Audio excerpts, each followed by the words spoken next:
Bonsoir et bienvenue à suivre votre journal sur Radio Afrique Unie, la voix et la perspective africaine. L'information à la une et tout ce qui façonne notre continent en économie, politique, culture, innovation et en développement, c'est ici. À la présentation, je suis Keza Deborah. Au sommaire de ce journal, Tabaski, une fête de foi, de partage et de solidarité à travers l'Afrique. Entre traditions religieuses et enjeux économiques, des millions de fidèles célèbrent un rendez-vous majeur du calendrier musulman. Au Rwanda, Paul Kagame appelle la police à s'adapter aux nouvelles menaces sécuritaires. Le président rwandais insiste sur la coopération avec les citoyens face à une criminalité de plus en plus transfrontalière.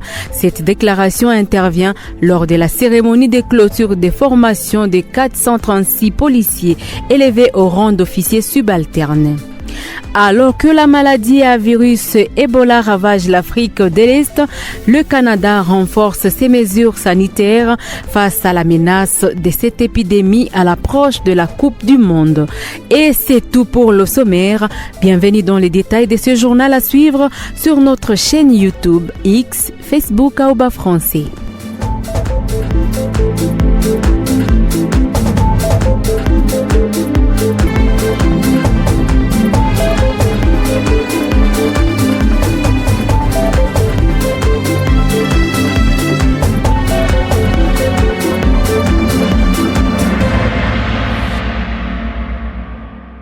Encore une fois, bienvenue. Fête majeure du calendrier musulman, la Tabaski rassemble chaque année des millions de fidèles à travers l'Afrique autour de la prière, du partage et de la solidarité entre traditions religieuses, retrouvailles familiales et forte activité économique. Cette célébration occupe une place centrale dans la vie sociale de nombreux pays du continent. Un dossier récit dont Teddy Achille. Aujourd'hui, nous parlons de la Tabaski, aussi appelée Aïd el-Kébir ou Aïd al-Adha, l'une des fêtes les plus importantes du monde des musulmans. Célébrée dans de nombreux pays africains, elle marque un moment de foi, de générosité et de rassemblement familial. Cette grande fête intervient environ 2 mois après la fin du Ramadan, au moment où des millions de pèlerins musulmans accomplissent le grand pèlerinage à la Mecque, le Hajj.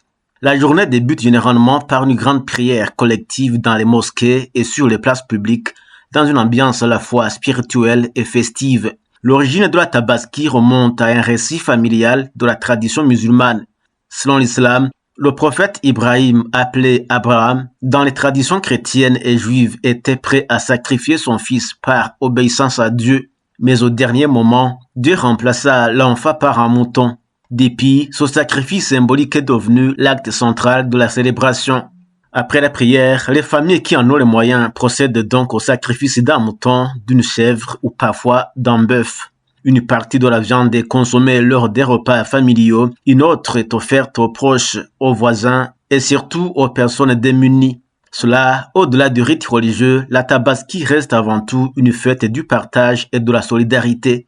En Afrique, cette célébration occupe une place toute particulière. Dans des pays comme le Sénégal, le Mali, la Guinée, le Nigeria ou encore le Burkina Faso, les préparatifs commencent plusieurs jours avant la fête. Les marchés à bétail se remplissent de milliers de moutons, tandis que les tailleurs, commerçants et vendeurs de denrées connaissent une intense activité. Dans les villes comme Dakar, Bamako ou Kano, les rues s'animent particulièrement durant cette période. Les enfants portent des habits neufs, les familles se rendent visite et les repas festifs se prolongent souvent jusque tard dans la soirée. Mais la Tabaski ne se limite pas à la célébration religieuse. Elle représente aussi un moment de cohésion sociale, de pardon et de retrouvailles familiales. Pour beaucoup, cette fête rappelle des valeurs essentielles, la foi, la générosité, le vivre ensemble et l'attention portée aux plus vulnérables. Enfin, il ne faut pas confondre la Tabaski avec l'Aïd el-Fitr qui marque la fin du Ramadan. La Tabaski, elle, est la fête du sacrifice et demeure l'un des grands temps forts du calendrier musulman en Afrique et dans le reste du monde. Et comme annoncé en début de ce radio-journal, le président rwandais Paul Kagame a appelé la police nationale à adapter ses méthodes de travail à l'évolution des défis sécuritaires, alors que les formes de criminalité deviennent de plus en plus complexes et transfrontalières. Le chef de l'État s'exprimait à Kigali lors de la cérémonie de clôture de formation de 436 policiers élevés au rang d'officiers subalternes, parmi lesquels 9 ressortissants des Seychelles.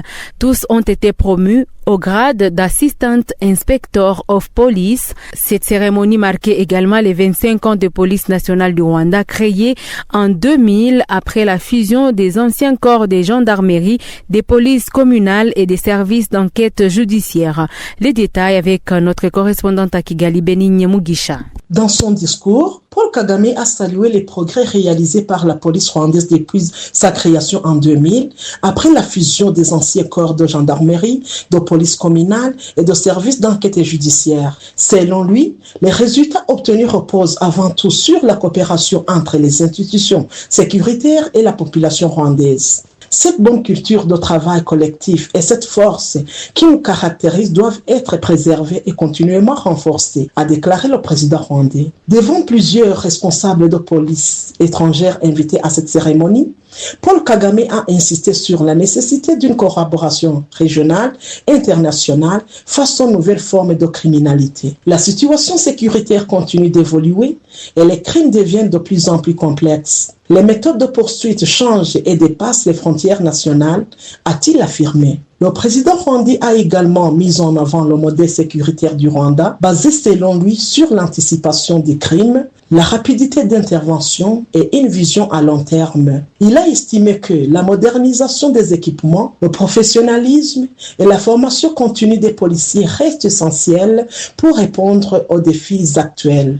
S'adressant aux nouveaux officiers, Paul Kagame les a appelés à faire preuve d'intégrité et de sens du service public. Nous attendons de vous le refus de corruption, la capacité à prendre des décisions avec discernement et l'accomplissement correct de vos responsabilités, a-t-il déclaré. De son côté, le chef de la police nationale rwandaise, CG Félix Namuhoranye, a salué le soutien du chef de l'État au cours des 25 dernières années. Il a notamment insisté sur le rôle central des citoyens dans le système sécuritaire rwandais. Aujourd'hui, la participation du citoyen à sa propre sécurité est un principe irréversible, a-t-il expliqué. Le responsable policier a également évoqué un ouvrage consacré aux relations entre la police et la communauté au Rwanda, soulignant que la stabilité du pays repose sur la collaboration entre forces de sécurité et population. Une cérémonie marquée à fin par la remise officielle des grades aux nouveaux officiers de police, appelés désormais à intégrer les différents services de sécurité du pays. Depuis Kigali, Benigne Mugisha pour Radio Afrique Unie.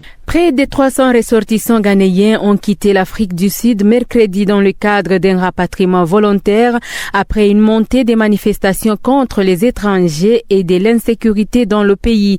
Parmi eux figuraient des femmes et des enfants qui ont embarqué depuis l'aéroport international OR Tambo de Johannesburg. Plusieurs ont affirmé vivre depuis des mois dans la peur en raison de la recrudescence des actes de xénophobie. Les autorités sud-africaines indiquent travailler avec le Ghana pour organiser le retour de plus de 800 autres personnes inscrites sur les listes de rapatriement. Ces tensions interviennent dans un contexte de forte contestation contre l'immigration, certains manifestants accusant les étrangers d'alimenter la criminalité et le chômage. Pretoria a toutefois condamné les violences visant les migrants, rappelant qu'elles sont contraires aux principes démocratiques et à la constitution sud-africaine. En République démocratique du Congo, la lutte contre la maladie à virus Ebola reste au cœur des préoccupations sanitaires dans l'est du pays. Alors que plusieurs cas ont récemment été signalés en Ituri et au Sud Kivu, les autorités sanitaires redoutent une propagation de l'épidémie dans une région marquée par d'importants mouvements de population et par une situation sécuritaire toujours fragile. C'est dans ces contextes que la représentante de l'Organisation mondiale de la santé en RDC, s'est rendu ce mardi 26 mai à Goma, au Nord Kivu, pour évaluer les mesures de prévention et des ripostes mises en œuvre par les autorités locales et les équipes sanitaires. Au cours de cette visite, l'OMS a salué certains efforts déjà engagés sur le terrain, tout en promettant un accompagnement renforcé pour contenir la maladie. Suivez ici Madame Anne Ansia dans ses propos. Donc je suis à Goma avec un double objectif. Mon premier objectif est bien sûr de me rendre compte de la situation sanitaire de Goma et de la province du Nord Kivu et de voir quels sont les défis que rencontrent les autorités provinciales et auxquels l'OMS peut éventuellement travailler en collaboration avec les autorités provinciales de la santé pour répondre à ces défis. Le deuxième objectif, qui était inattendu mais qui depuis le 15 mai est devenu une réalité très importante, c'est bien sûr l'épidémie de la maladie à Ebola Budibunjo qui sévit particulièrement en Ituri, mais qui, de par une transmission assez importante, a déjà aussi apporté des cas dans la ville de Goma notamment. Donc je suis venue voir et écouter les autorités sanitaires provinciales pour savoir quels sont les mécanismes de réponse qui ont déjà été mis en place vis-à-vis de ce cas importé. Quels sont les mécanismes de prévention, de protection de la population qui sont en place, quelle est l'analyse de la situation épidémiologique qui est faite, comment s'est fait la prise en charge des cas, et pour voir tous les piliers très spécifiques d'une préparation et d'une réponse à une épidémie d'Ebola qui ont déjà été mis en place, quels sont les défis qui sont encore à résoudre et comment nous pouvons travailler ensemble, les autorités sanitaires provinciales, l'Organisation mondiale de la santé et tous les autres partenaires nationaux et internationaux pour répondre aux défis qui sont persistants, pour être sûr que nous continuons à contrôler la transmission de l'épidémie, que nous arrivons à rompre cette chaîne de transmission et que nous pouvons protéger les populations de la République démocratique du Congo, où qu'elles soient, où qu'elles vivent, et sauver les vies qui doivent être sauvées. Alors donc pour le moment, j'ai surtout rencontré les autorités provinciales de la santé qui sont à mes côtés aujourd'hui et l'équipe qui fait la gestion de l'incident, comme on dit dans le terme à nous. Et donc j'ai vu qu'il y a déjà beaucoup de mesures qui ont été mises en place et d'autres mesures qui certainement devront être renforcées. Ce que je pense, c'est que nous sommes, comme je l'ai dit, nous avons un cas importé, mais nous devons renforcer la préparation pour être sûr que s'il devait y avoir des autres cas, vous savez qu'il y a un mouvement de population qui est important, qu'il y a des zones de conflit et que tout ça effectivement peut rendre parfois le contrôle un peu difficile, mais que nous essayons de mettre toutes les mesures que nous avons et que nous connaissons, c'est la 17e épidémie d'Ebola en République démocratique du Congo, que nous puissions être sûrs qu'elles soient toutes mises en place de nouveau afin de renforcer le niveau de préparation de la province et que nous puissions protéger les populations. Et puis le Canada a décidé de fermer temporairement ses frontières aux ressortissants des 3 pays africains touchés par l'épidémie d'Ebola, notamment la République démocratique du Congo, l'Ouganda et le Soudan du Sud. Depuis ce 27 mai 2026, toute nouvelle entrée sur le territoire canadien est suspendue pour les citoyens de ces États, qu'il s'agisse de tourisme, d'études, de travail ou d'immigration.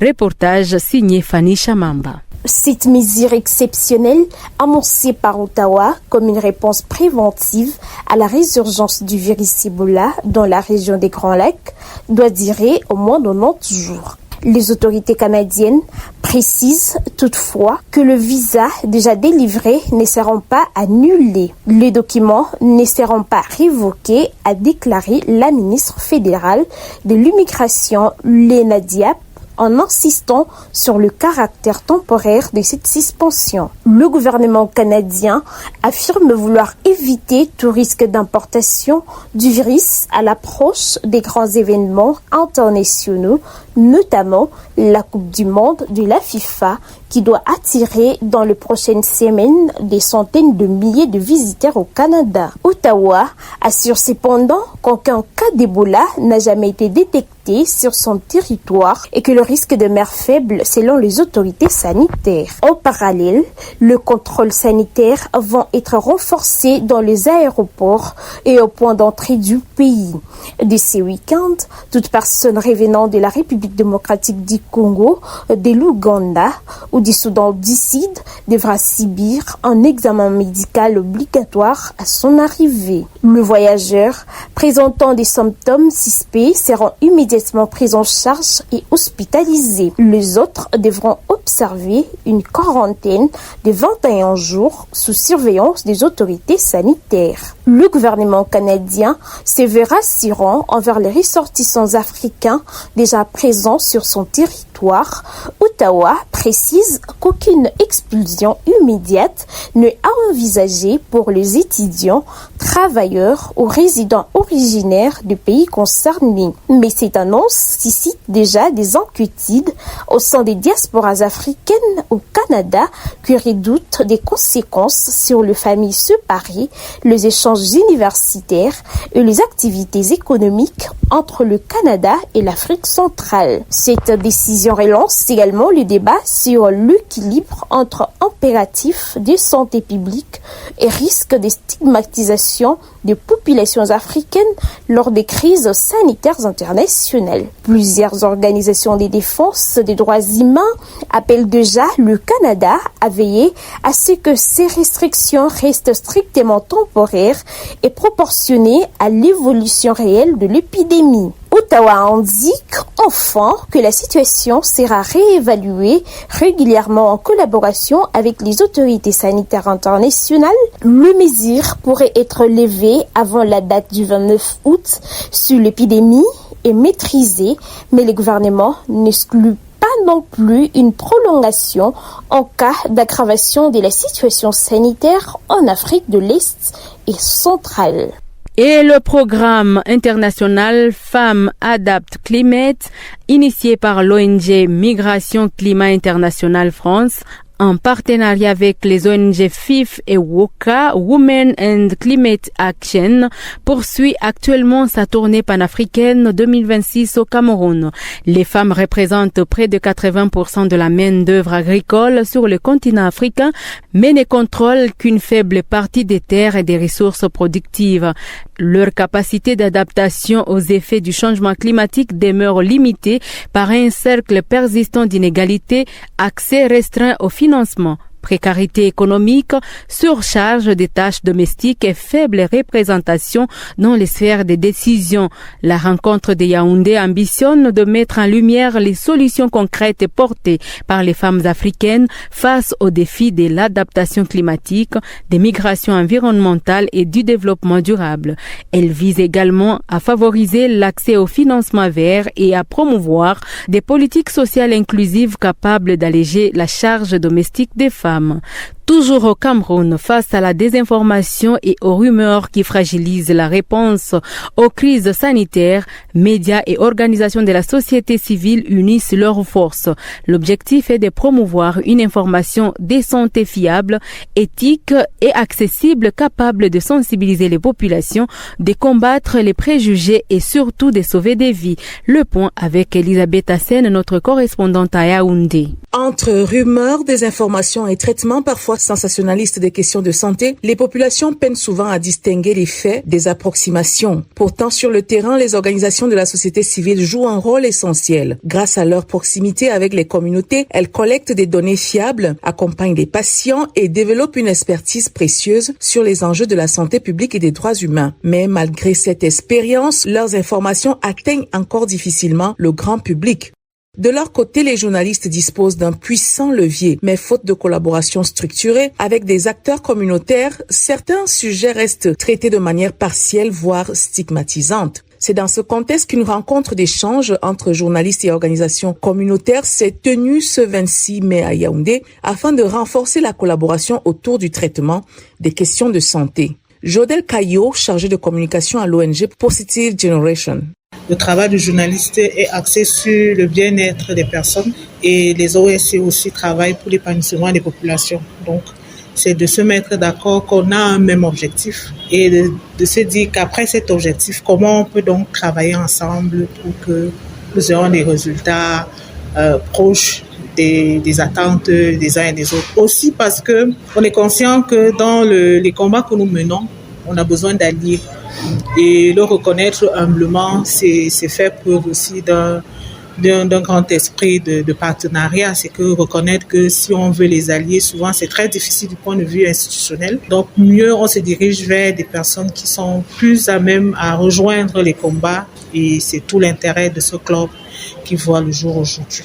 Au cours des travaux, Julien Chongwang, formateur, a insisté sur la responsabilité sociale des journalistes. Il a appelé les professionnels des médias à privilégier la rigueur, la vérification des sources et le respect de la dignité des personnes concernées. Il a également souligné l'importance d'une collaboration étroite avec les organisations communautaires. Il était question de donner un peu quelques rudiments de la communication et en particulier de l'écriture journalistique aux organisations de la société civile pour qu'elles puissent rédiger des articles pour leur site web ou des communiqués de presse, des articles ou des communiqués de presse qui soient susceptibles d'intéresser les journalistes. Il fallait également leur montrer comment est-ce qu'il faut intéresser les journalistes à leur contenu. Cette synergie apparaît autant plus nécessaire que le Cameroun reste confronté à des urgences sanitaires régulières. Épidémies, maladies infectieuses, santé sexuelle et reproductive, accès aux soins ou encore santé mentale nécessitent une information claire, fiable et adaptée aux réalités des populations.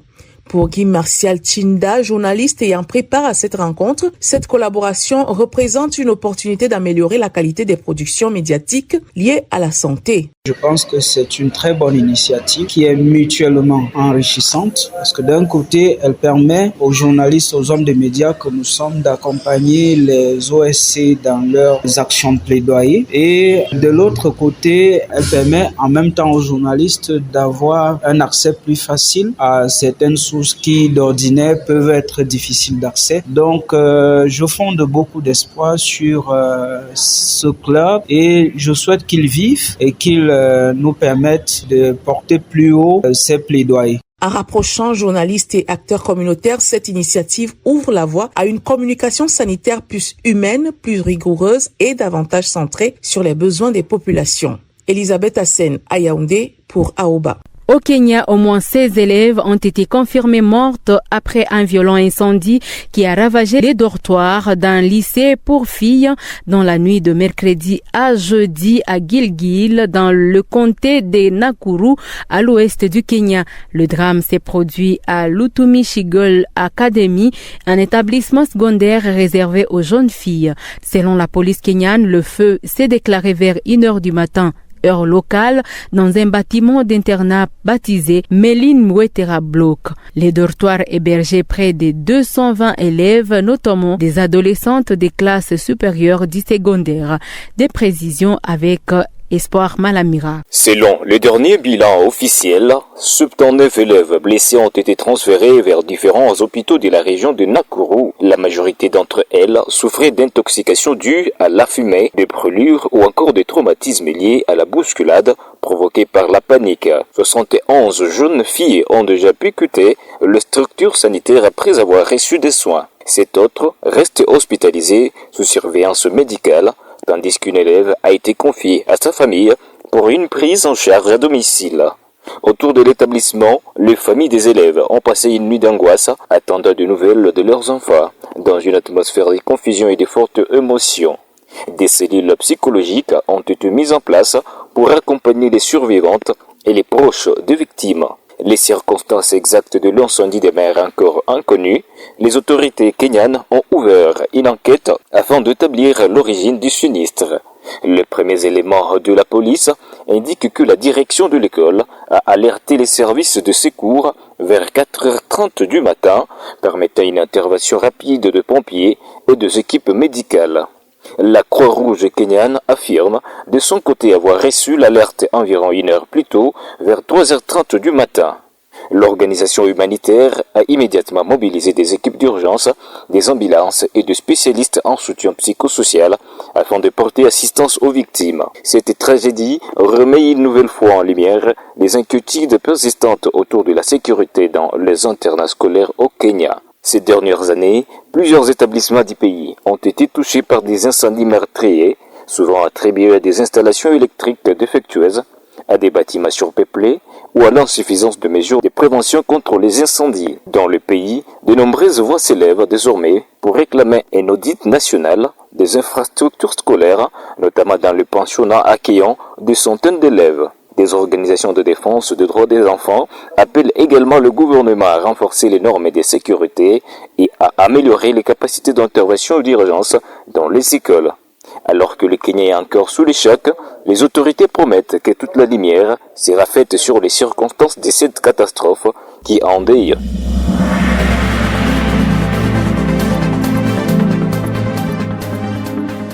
C'est la fin de ce journal sur Radio Afrique Unie. L'actualité africaine ne s'arrête jamais. Restez connectés et suivez la suite de l'actualité sur nos plateformes Facebook, X et YouTube en écrivant Aouba Français.